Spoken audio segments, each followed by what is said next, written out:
Որոնք են ձեր գնահատմամբ ամենակարևոր առաջնահերթ փոփոխությունները, որով մեր զինված ուժերն այսօր կարիք ունի։ Վարկում արդեն իսկ փոփոխությունները շատ շուտվանից կատարում է, եւ միշտ էլ կատարվել է։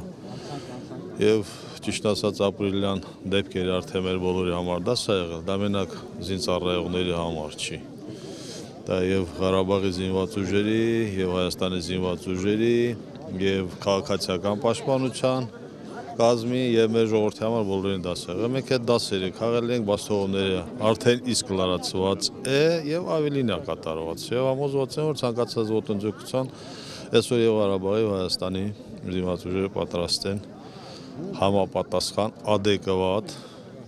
գործողություններ իրականացնեն եւ վստահ եմ, որ Ադրբեջանը չի գնա դրան։ Եթե կգնա, ապա խնդիր կունենա։ Պարոն Բալասանյան, Ադրբեջանը Իլհամ Ալիևը պարբերաբար այս վերջին շրջանում հայտարարում են Լելե-Թեփեի բարձունքի ներքևի հատվածում հանկած այդ գյուղը գրավել մասին, իրենցով անելու մասին, ինչպիսին պետք է լինի մեր արձագանք Ալիևի նման ռազմատենչ հայտարարությունների։ Եկեք ընդհանրապես այդ հայտարարությունների հետ գլուխ չդնենք, եկեք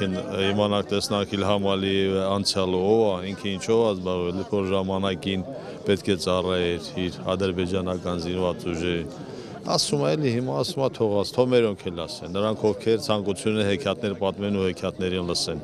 Պարոն Բալասանյան, նախկին նախարար Սեյրան Օհանյանը հիմա որ ընդդիմադիր դիրքերից է հանդես գալիս, դաշինք է կազմել Վարդան Օսկանյանի հետ, դուք սա ինչպես եք գնահատում Սեյրան Օհանյանի այլևս իշխանության մեջ չլինելով այս դիրքերից հանդես գալիս։ Կան ընդհանրապես պետական պաշտոններ, անկախ նրանից ովքեր են զբաղեցրել կամ զբաղեցնում այդ պաշտոնները, եւ ցանկացած մարդ պետք է միջև քայլ անել ինքը պաշտոնում, թե հիմա պաշտոնում չի, ապա ես գտնում եմ դա շատ վտանգավոր է եւ չի կարելի, որ ասենք նմանատիպ նամանավանդ ուժային կառույցի ղեկավարը օր հետո ասի որ ես ընդդիմություն եմ, դա շատ ամոթ է, ծիծաղելի է մեր հասարակության համար եւ ես գտնում եմ, որ մեր հասարակությունը գլուխ չի դինի մեր բառերով ասած։ Իսկ մարտի 1-ի իրադարձություններից հետո արդյոք հավատալի է Սեյրան Օհանյանին դիմադիր դիրքերից հանդես գալը եւ դրա այդ փաստը հաշվի առ 2008 թվականի մարտի 1-յան իրադարձություններից հետո, երբ որ լինելով այն ժամանակ գլխավոր շտաբի պետ, զորքը կարծեք թե բերել էր քաղաք ընդդեմ քաղաքացիների, այս փաստը հաշվի առնելով նրա մասնակցությունը 2008 թվականի այդ իրադարձություններին, հիմա այս վստահ Սեյրան Օհանյանը ընդդիմություն է, եկեղեցու մոտ կանգնած։ Ես դες եմ հարցնում։ Հիմա նրանք ովքեր աշխատավարձով են ապրում իննուման, դրանք կարող են կարծիք արտահայտել։ Թող մի հատ հետադարձ հայաց ձգեն տեսնան այդ մարդիկ երբ որ պաշտոն են զբաղեցրել, ովքեր են եղել, ինչով են զբաղվել եւ իրանց կերակրատաշտը ո՞րն է եղել։ Թող ժողովրդի ներողություն խնդրեն, րոպե առաջ։ Վերաբերում է բոլորին։ Իսկ Ղարաբաղում այդ սահմանադրական փոփոխություններին ինչպես եք վերաբերում, պարոն Բալասանյան, շատերը որովհետև դժգոհություն են հայտնում այդ կապակցությամբ։ Այդպես հասկացողություն չկա, ես գտնում եմ Ղարաբաղում պետք է նախագահական կառավարում լինի, որովհետև Ղարաբաղը գտնում է պատերազմի թատերաբեմում է եւ մենք պարլամենտական, այսպես ասած, կառավարման համակարգով չենք կարող երկիրի ղեկավարել։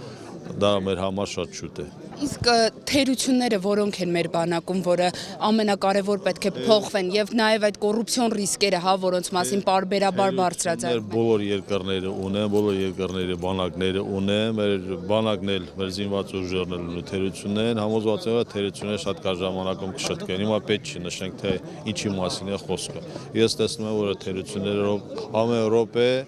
վերացում է։ Իսկ այդ հողերի հանձնման հետ կապված տեսեք տարբեր մոդելներ է առաջացնում Կազանյան, չգիտեմ Մադրիդ։ Նրանք ովքեր պատրաստ են հողերը պաշտպանելու կպաշտպանեն, ովքեր ոչ։ Այս առումով կոշտ դիրքորոշում պաշտոնական Երևանը, պաշտոնական Արցախը ինչու չի հայտնում կամ բավարար չափի չի հայտնում, որպեսզի հստակ եւ վերջնականապես աշխարհում գեոպոլիտիկան այնպիսի զարգացումներ ունեն, մանկախատեսել է, դուք տեսնում եք աշխարհը ինչ է գտա, մի հավատացեք ընդհանրապես որևէ հեքիաթ, ով ինչ ասեց, ինչու ասաց։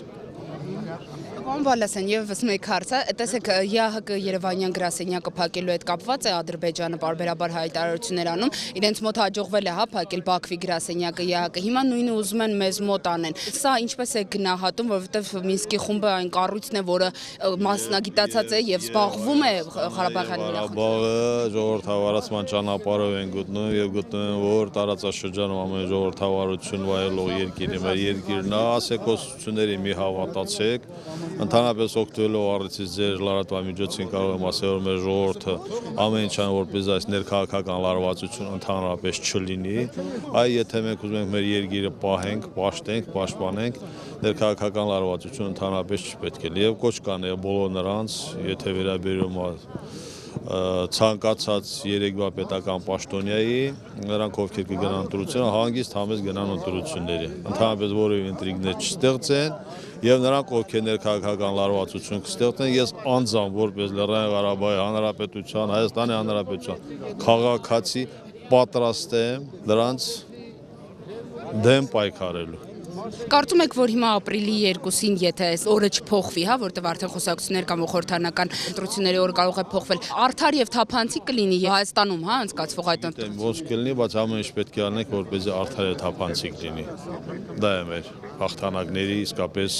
գրավականներից մեկը։ Շատ լավ, պարոն Վալասյան, եւ այդ 1000 դրամների նախագծին ինչպես եք վերաբերում, որովհետեւ հունվարի 1-ից արդեն ուժի մեջ է մտել եւ հունվարի 28-ից հետո, այսինքն այսօրվանից հետո պետք է։ Ասում օրենք ունեն, եկեք ամեն մեկս մեր լումաններ դնենք։ Ամեն մի քաղաքացի իրան լումաններ դնի։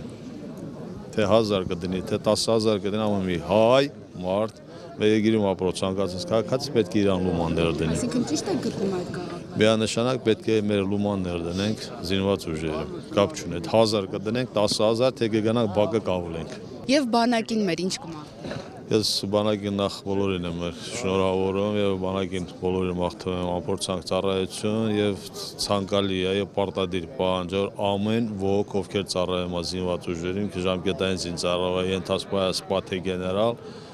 կատարեն իրենց պարտականությունները։